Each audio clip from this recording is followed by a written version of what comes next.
Kung nakabantay mo or nakadungog mo, nito mga milabayng simana or adlaw siguro, doon na to yung mga balita nga na ay nilayat dito sa Mandawi, sa bridge, may gani, na dali.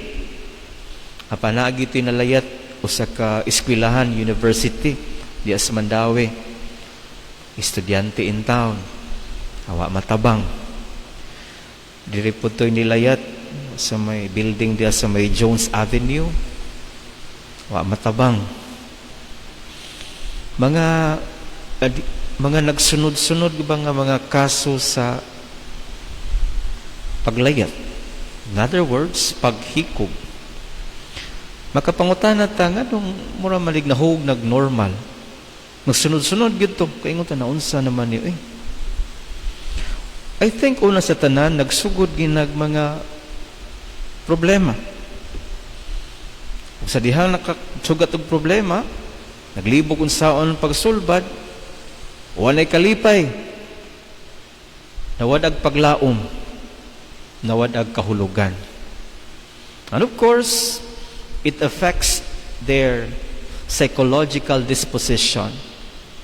Muna nga naaga ni na yung mga inunana, ngita gitag professional help. Labi psychological na kaayo ang needs niya. Apa nagsugod yun na mga igsuon sa ginagmayng problema, naglisod sa among pagsulbad, nawadag paglaom, nawadag kalipay, nawadag kahulugan. No reason to live. Munang giingon, puslan man, may pamatay. Katawanan, apan mo'y nahitabo karong panahon na. Again, at the end of it all, nawadag kahulugan, nawadag rason nga magpadayon sa kinabuhi. Unsa may rason nga mabuhi, nga maura man ni, awa, undangon taning tanan. And of course, we pray for them, kung namoy nahibawan nga nahitabo ingon ana, i-appeal ko na to sa silang pag-ampo kay bawon na ka, namatay in town sila nga mauto ang ilang kahimtang.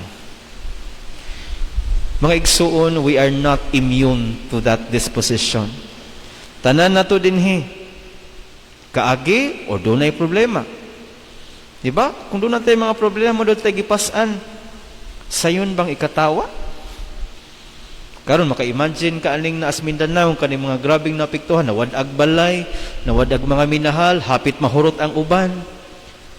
Masahon mo pagkatao, bisag mingon sila nga, nindot kini mga Pilipino, gibaha na, gibagyo na, pero imo picturean, mo smile gihapon. Pero kung magsulti ta sinuod lang sad no, nagdugo ang kaladman niya na. Sayon na kayo nang isulti nga, resilient, pagkasayon.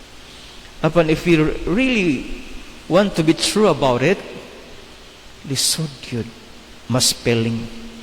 Unang uban, mo resort to ending their lives. Losing the meaning to live, losing the reason to continue with their lives. Mga igsuon sa atong ebanghelyo, doon natay istorya sa usa ka dato sa Sakeo. Dato, makaingon ta nga, hayahay, kobrador sa buhis, meaning to say, he had all the resources that he wanted. And yet, makita nato nga bisag dato siya, tanaw niya muro agyapoy kahulugan ang iyang kinabuhi. The money that he had never gave him any meaning at all. So mo to, nakadungog man siya kabahin ni Jesus, kinsa man ni siya. Nalipay gani ko kay kanidi mga mugbo, naampo din is Bible. Kapalipay po ding mga kuwang tastubo, no? Naampo din tas Biblia. Kay mubo man siya. Di man siya kita, nisakas siya sa kahoy. And there and then, sa dihang nakita niya si Jesus, nakit-an sad siya ni Jesus. I see you, you see me. There and then, there was an encounter with Zacchaeus and Jesus. And there and then, from a life of meaninglessness, there was a life of meaningfulness after he had an encounter with Jesus.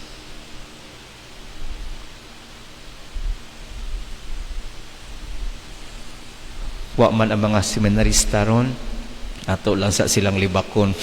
Nagbakasyon man sila, uban silang mga ginikanan, pamilya. Pero before sila ni uli, hindot kay big activity nga gibuhat. Among gipaanhi ilang mga ginikanan from Luzon, Visayas, Mindanao. Nagpahigayon mig Parents Seminarian Recollection. Makapalipay kay mga ginikanan gikag Manila, Katagalugan, Mindanao.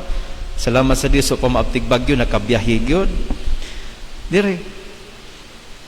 There was an activity sa among recollection nga diin gipasuwat namo ang mga ginikanan papagmama ngadto silang anak nga seminarista ug ang seminarista ngadto sa ilang papagmama.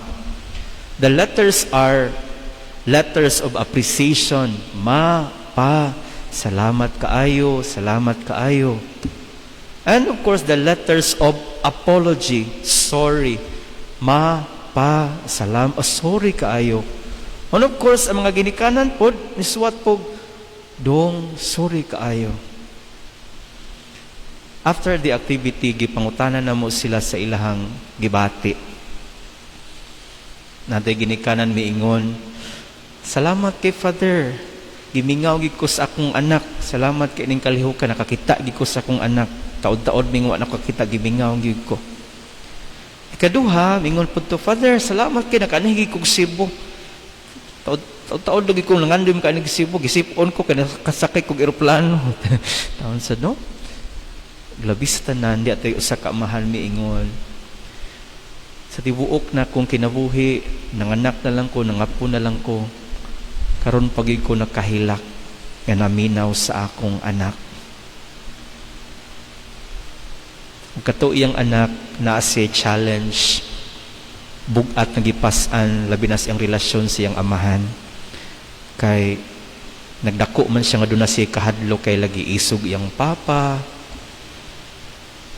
And you know what? Ako mismo nga nagtanaw na minaw ako kapugong sa kong gibati nga ang papa mihilak.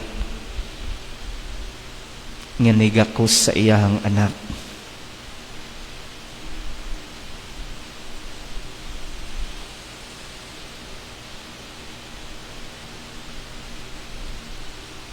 I don't know saon kahapod sa inyong pamilya, kung doon ang pod mo ni ining mga sitwasyon na siguro uban na to, nag-uban apan muragwa, nag-uban sa balay apan nagpuyo nga murag dili panimalay, nagkita apan muralagwa makakita. As long as they are together, no problem at all. But the question is, do you have an encounter, meaningful encounter each and every day? Bana ngatos asawa, anak ngatos ginikanan. Usahay, di ba? Ang mga anak, manglakaw ngatos laing pamilya, or di ba ka magbuhat og laing pamilya, kayo di na sila kakitag kalipay, paglaom o kahulugan sa ilang pamilya. And I think this is the first reminder for all of us. Do we find meaning in our encounter with each other in every family that we have? Nagayuban, di na magkitas kaon. Di na magdungag kaon. Kaya lagi, familiarity breeds contempt.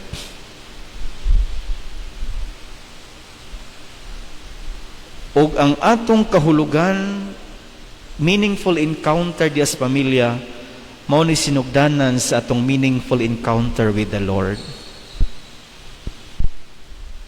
Maingon taon saon man namo pod, Father, makakitag kahulugan nga murag sige migampo, sige man migsimba, apan mura malagi hapog neutral.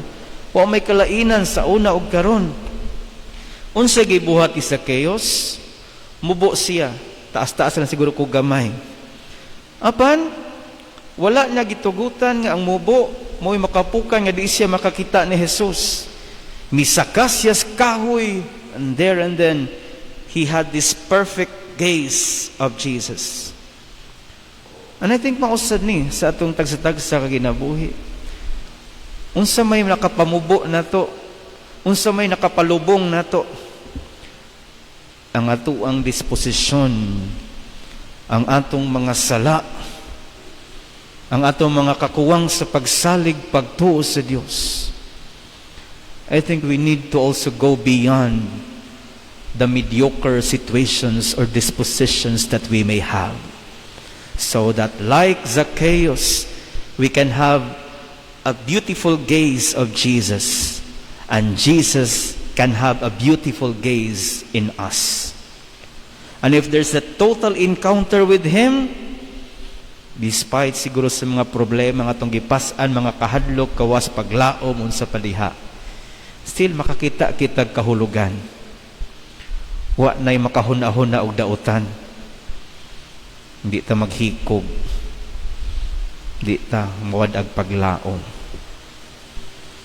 But of course, it starts in our meaningful encounters sa itong tagsatag sa kapamilya. Tanawon sa nato, nag-istorya pa bata? Nangumusta pa bata? Naminaw pa bata?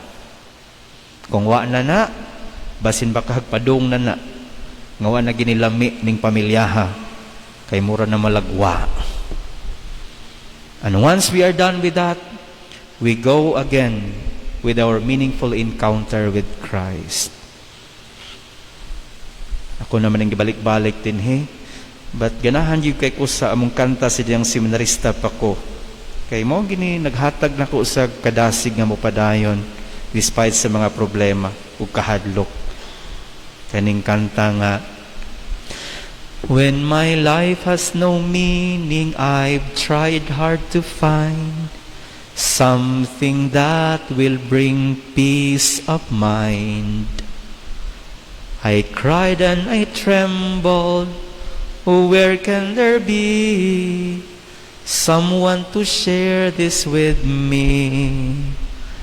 And when I turn it over to you, turn it over to you, when I turn it over to you, Lord, I can smile the rest of the day, smile the rest of the day.